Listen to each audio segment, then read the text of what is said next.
तो हेलो दोस्तों, कैसे हैं आप सब। आपका फिर से स्वागत है एक और नई कहानी में। उम्मीद है आप लोगों को कहानी बेहद पसंद आने वाली है और आपके दिल को छूने वाली है। तो वीडियो थोड़ी सी भी पसंद आए तो लाइक ज़रूर कर देना और हाँ, चैनल को सब्सक्राइब भी कर लीजिए। आज हमारी शादी की पहली रात थी और मेरे पति कमरे में आने वाले थे।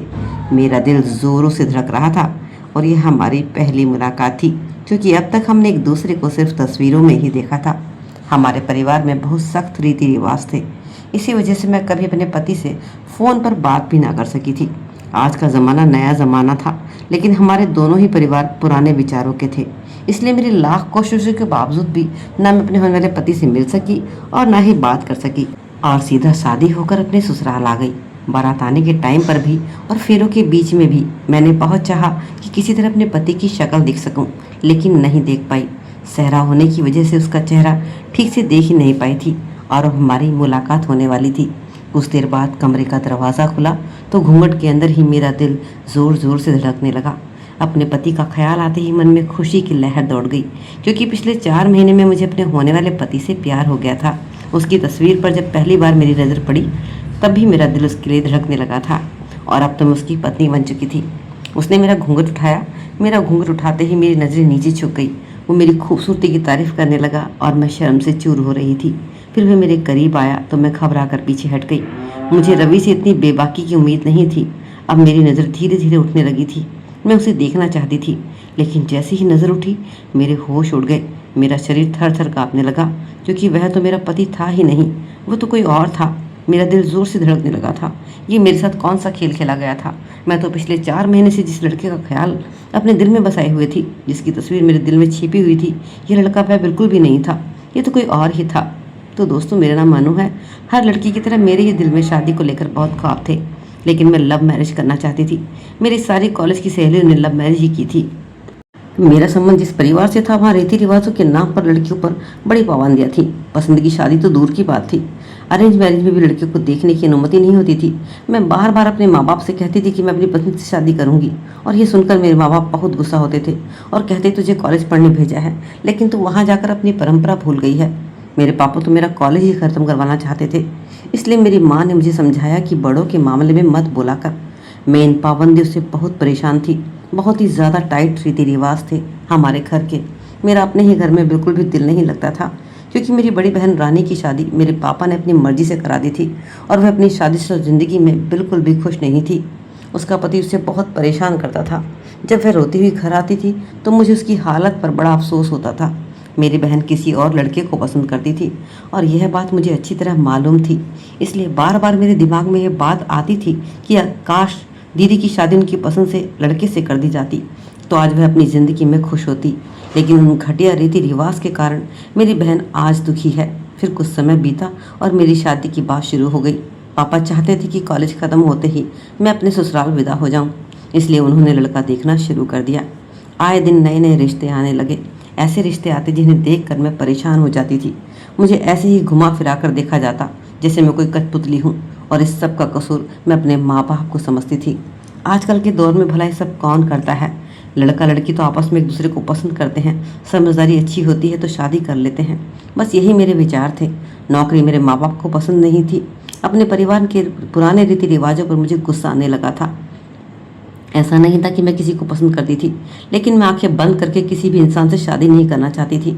मेरे लिए शादी का में प्यार होना बहुत ज़रूरी था, लेकिन पापा को यह बात कौन समझाता। और फिर एक दिन पापा के दोस्त हमारे घर पर आए अपने बेटे का रिश्ता लेकर। तो मैंने बहुत गुस्से की हालत में उनके सामने चाय की ट्रे रखी और बुरा सा मुँह बनाकर बैठ गई। मेरी माँ बार बार मुझे समझा रही थी कि अपना मिजाज ठीक करो, वरना इनके जाने के बाद तुम्हारे पापा बहुत नाराज़ होंगे। पापा से तुम्हें बहुत डरती थी, पर मैंने माँ को कह दिया कि माँ, मैं नहीं चाहती मेरी ज़िंदगी भी दीदी की तरह ख़राब हो जाए। आप लोग सुनते क्यों नहीं हो। पापा के फैसलों पर मुझे बिल्कुल भरोसा नहीं। मेरी माँ ने अपना सिर पकड़ लिया था, लेकिन मुझे किसी की परवाह नहीं थी। मैं अपने घर वालों की बात नहीं मानना चाहती थी। इसलिए जैसे ही वो मेहमान गए, मैं अपने कमरे में बंद हो गई और मैं रात तक दरवाज़ा नहीं खोला। हार कर मेरी माँ को मेरी बहन रानी को घर पर बुलाना पड़ा मुझे समझाने के लिए। मैंने दरवाज़ा खोला, दीदी कमरे में आई और एक तस्वीर मेरे हाथ में देकर कहने लगी, एक बार लड़का देख तो लो, बहुत अच्छा कमाता है, सरकारी नौकरी है, उसके बाप का भी अच्छा कारोबार है, घर का बड़ा बेटा है, तुम्हें बहुत खुश रखेगा। मैंने फ़ोटो ज़्यादा गौर से तो नहीं देखी और अपनी दीदी से कहा, तुम्हारे साथ भी यही हुआ था ना, तुम्हें भी फ़ोटो ही दिखाई गई थी ना, आज तुम्हारे साथ क्या हुआ सिवाय दुख और परेशानी के। मेरी बात सुनकर दीदी की आंखों में आंसू आ गए। वह बोली, ये सब मेरा नसीब था, लेकिन मेरी बहन का नसीब अच्छा है, एक बार तस्वीर तो देख ले। ज़बरदस्ती तस्वीर खोलकर दीदी ने मेरे सामने रख दी। मैं हैरत से उसे देखने लगी। उस तस्वीर में दो लड़के एक साथ बैठे हुए थे। एक शीशे की तरह तस्वीर थी। मेरी नज़र उस लड़के पर गई जो देखने में बड़ा लग रहा था और मैं उसी को गौर से देखने लगी। वो वाकई बहुत हैंडसम और खूबसूरत था। मैंने अपनी दीदी से पूछा, इनमें से लड़का कौन सा है? तो वो बताने ही वाली थी कि उनका 1 साल का बेटा ज़ोर ज़ोर से रोने लगा। वो सीढ़ियों से गिर गया था। दीदी तुरंत बाहर की ओर चली गई और मैं दोनों फोटो को ध्यान से देखने लगी। वह लड़के ने लाल रंग की शर्ट पहनी थी। देखने में उम्र भी बड़ी लग रही थी, तो मैंने सोचा शायद यही लड़का है जिसका रिश्ता मेरे लिए आया है। मैं बहुत गौर से उस लड़के को देखने लगी। वो लड़का किसी भी लड़की की पहली पसंद हो सकता था और मैं उस जैसे लड़के से शादी के लिए कैसे इनकार करती, जिसे पहली बार देखते ही मेरा दिल धड़कने लगा था। थोड़ी देर बाद दीदी अपना बेटा उठाए मेरे पास आई, तो मैंने कहा कि मम्मी से कह दे मुझे रिश्ता स्वीकार है। दीदी हैरान होकर बोली, इतनी जल्दी तुम्हारे विचार कैसे बदल गए? मैंने कहा, मैंने आपकी खातिर हाँ कर लिया है, क्योंकि आप मेरी वजह से अपने ससुराल से आई हैं। मेरी बात सुनकर दीदी ने मुझे गले से लगा लिया और बोली, मेरी बहन, तुझे ज़िंदगी की हर खुशी मिले। जो मेरे साथ हुआ वह तेरे साथ ना हो। मुझे आशा है कि तुम्हारा पति, जिसका नाम रवि है, तुम्हारे लिए अच्छा होगा। मैं अभी जाकर माँ को बताती हूँ कि तूने हाँ कह दी है। उन लोगों को 6 महीने के अंदर शादी करनी है, क्योंकि घर में बड़ी बहू आएगी, तभी छोटे बेटे की बहू आएगी। यह कहकर दीदी चली गई और मैं आंखें बंद करके रवि के ख्यालों में खो गई। मैंने सोचा भी न था कि अरेंज मैरिज इतनी जल्दी मेरे लिए प्यार जैसी महसूस होने लगेगी, क्योंकि मुझे इस फोटो से पहली नज़र में प्यार हो गया था। न जाने क्यों मेरा दिल उसके लिए धड़कने लगा था। मेरी हाँ सुनकर घर में काफ़ी रौनक हो गई थी। माँ ने उन लोगों को फ़ोन करके रिश्ते के लिए हाँ कह दिया। दीदी ने मेरा मुंह मीठा कराया और मैंने अपनी सारी सहेलियों को फ़ोन करके अपने रिश्ते के बारे में बता दिया। सब मेरे होने वाले दूल्हे की तस्वीर मांग रही थी, इसलिए मैंने तस्वीर में से सिर्फ रवि की तस्वीर रखकर बाकी हिस्सा हटा दिया और उसे अपनी सहेलियों को भेज दिया। हर कोई मेरे होने वाले पति की तस्वीर देखकर बहुत खुश था, क्योंकि वाकई में वह लड़का बहुत ही ज़्यादा खूबसूरत था, किसी भी लड़की का सपना हो सकता था। मेरी सहेलियाँ मेरी किस्मत पर शक कर रही थी और मैं खुद बहुत खुश थी। अब शादी की तैयारी शुरू हो गई। कभी कभी दीदी भी घर आ जाती तो हम दोनों मिलकर बाजार जाते और ढेर सारी खरीदारी करते। मेरे दिल की हालत ऐसी थी कि हर वक्त मेरे होने वाले पति का ख्याल आता रहता। मैं उसे सोचते सोचते खुद ही मुस्कुरा देती। मेरी माँ भी मेरी हालत से हैरान थी और पूछती, क्या अकेले मुस्कुराती रहती हो? मैं माँ से कहती, यह मेरी मोहब्बत का असर है। मेरी माँ बस हंस कर रह देती और कहती, तू तो बिल्कुल पागल हो गई है। लेकिन मैं क्या करती, मैं सच में रवि के ख्यालों में खो चुकी थी। कभी कभी दिल में एक ख्याल भी आता था कि जितनी मोहब्बत मैं उससे करती हूँ वह भी मुझसे करता होगा, लेकिन मैं अभी तक बस उसके ख्यालों में थी कि हमारी कोई अभी तक बातचीत भी नहीं हुई थी और ना ही हमारे घर में ऐसी कोई परंपरा थी कि शादी से पहले हम बात कर सकें। शादी से पहले एक दूसरे से बात करने की अनुमति नहीं थी। दिल में ख्याल आता कि मेरी तस्वीर देखकर वह भी मुझे पसंद करता होगा, लेकिन खैर यह दिन भी जल्दी ही गुजर जाएंगे और हम दोनों अपनी नई ज़िंदगी शुरू करेंगे। और देखते ही देखते 4 महीने गुजर गए। शादी के इतने काम थे कि समय का पता ही नहीं चला। मैंने कई बार अपनी दीदी से कहा कि अभी क्या मेरी एक बात रवि से नहीं हो सकती। दीदी ने माँ से भी कहा, लेकिन कुछ नहीं हो सकता था। बहुत ही ज़्यादा पारंपरिक परिवार था हमारा। दीदी ने भी मना कर दिया। वो अपने पति से बहुत डरती थी, इसलिए फिर मैं चुप हो गई। मैंने सबसे फ़ोन नंबर मांगा, लेकिन किसी ने मुझे नहीं दिया और इस तरह ना ही मैं रवि को देख सकी और ना ही फ़ोन पर हमारी बात हो सकी। आखिरकार हमारी शादी का दिन भी आ गया। खूब धूमधाम के साथ बारात आई। हर कोई बारात देखकर हैरान था। मेरी सहेलियाँ भी कह रही थी कि तू तो बड़ी खुशकिस्मत है जो तुझे ऐसा दूल्हा मिला है। मैं शर्म से मुस्करा रही थी और फिर 7 फेरे लेकर मैंने खुद को हमेशा के लिए रवि के नाम कर दिया।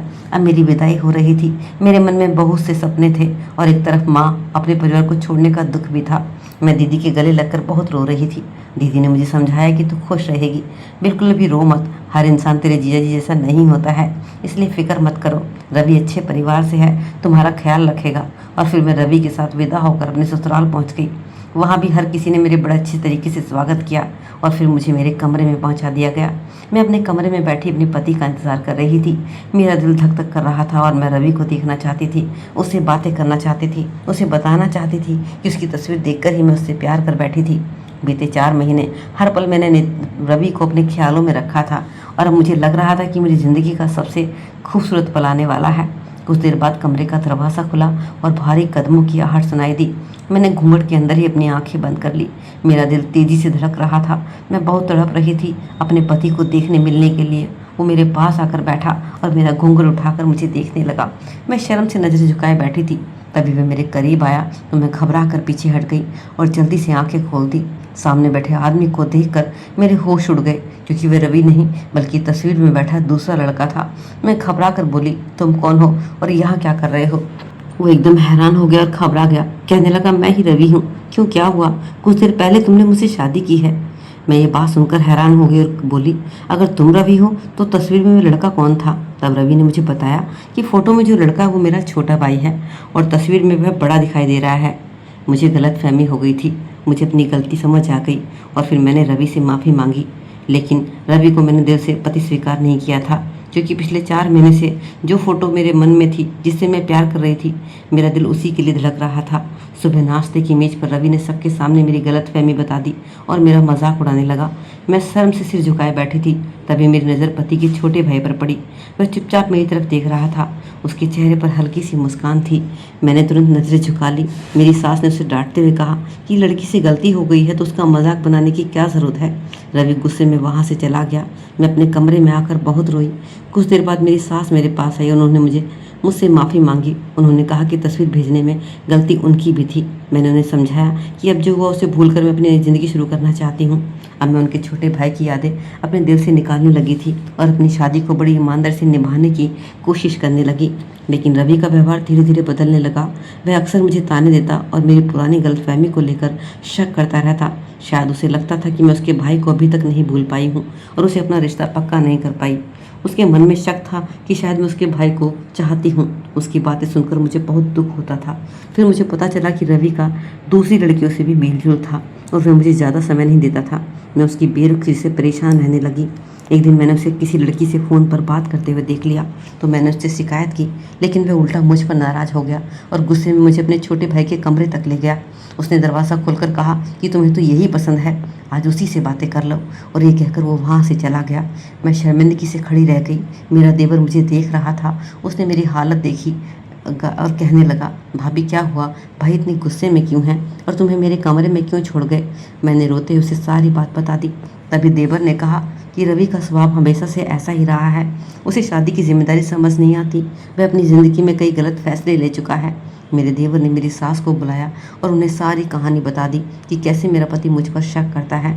उसकी माँ भी बहुत शर्मिंदा हुई और उन्होंने कहा कि बहू को कुछ समय के लिए उसके मायके भेज देना बेहतर होगा ताकि हालात ख़राब ना हो। मैं अपने मायके आ गई और मुझे उम्मीद थी कि रवि अपनी गलती समझकर मुझे वापस लेने आएगा, लेकिन कुछ ही दिनों बाद उसने तलाक के कागज़ भेज दिए। मेरी दुनिया जैसे टूट गई, मगर मेरे माँ बाप ने मेरा साथ नहीं छोड़ा। उन्होंने मुझे समझाया कि किसी एक इंसान के चले जाने से ज़िंदगी ख़त्म नहीं होती। धीरे धीरे अपने पति को मैं भूलने लगी थी, क्योंकि उन्होंने मेरे साथ कभी अच्छा व्यवहार किया ही नहीं था और ऊपर से मैंने उन्हें एक ऑप्शन के रूप में अपनाया था, क्योंकि मैं तो हमेशा से उसके छोटे भाई का सपना ही देखती थी। लेकिन मैंने कोशिश की थी अपना रिश्ता निभाने की और पूरी ईमानदारी से निभाने की। लेकिन रवि ने क्या किया, मुझे तलाक के कागज़ भेजे और तभी मेरी ज़िंदगी में ऐसा मोड़ आया जिसकी मैंने कभी कल्पना भी नहीं की थी। मैं धीरे धीरे अपनी पुरानी ज़िंदगी से बाहर आने लगी। तभी एक दिन मेरा देवर खुद मेरे घर आया। उसने मेरे माँ बाप से कहा कि वह मुझसे शादी करना चाहता है। मेरे माँ बाप यह सुनकर हैरान रह गए। उन्होंने साफ साफ मना कर दिया और कहा, जिस घर से एक बार बेटी का रिश्ता टूट चुका है उसी घर में दोबारा उसे नहीं भेजेंगे। लेकिन इस बार मैंने अपनी ज़िंदगी का फैसला खुद करने का किया। इतने समय में मैं समझ चुकी थी कि मेरा देवर एक अच्छा और समझदार इंसान है, इसलिए मैंने पापा से कहा कि मैं उससे शादी करना चाहती हूँ। मेरे फैसले को सुनकर मेरे माँ बाप काफ़ी सोच विचार किए और आखिरकार मेरी खुशी के लिए इस रिश्ते को स्वीकार कर लिया। कुछ समय बाद मैं दोबारा उसी घर में दुल्हन बनकर पहुँची, लेकिन इस बार रवि की दुल्हन बनकर नहीं गई थी। मैं अपने देवर के साथ उसकी दुल्हन के रूप में घर आई थी। मेरे मन में एक नई उम्मीद थी और मैं अपनी ज़िंदगी को नए सिरे से शुरू करना चाहती थी। जब मेरा पति यानी कि मेरा देवर कमरे में आया तो उसने मेरा घूंघट उठाया और मुस्कुरा कर मुझे देखा। उसने कहा, भले ही तुम मुझसे शादी से पहले पसंद करती थी, लेकिन मुझे तुम्हारे लिए अपने दिल में एहसास तब हुआ जब रवि ने मुझे बताया कि तुम मुझे अपना होने वाला पति समझती थी। उस समय मैं इस भावना को स्वीकार नहीं कर पाना चाहता था, क्योंकि तुम मेरी भाभी थी। लेकिन हालात बदलते गए और जब तुम्हारा रिश्ता रवि से टूट गया तब मुझे एहसास हुआ कि मैं तुम्हें अपनी ज़िंदगी का हिस्सा बनाना चाहता हूँ।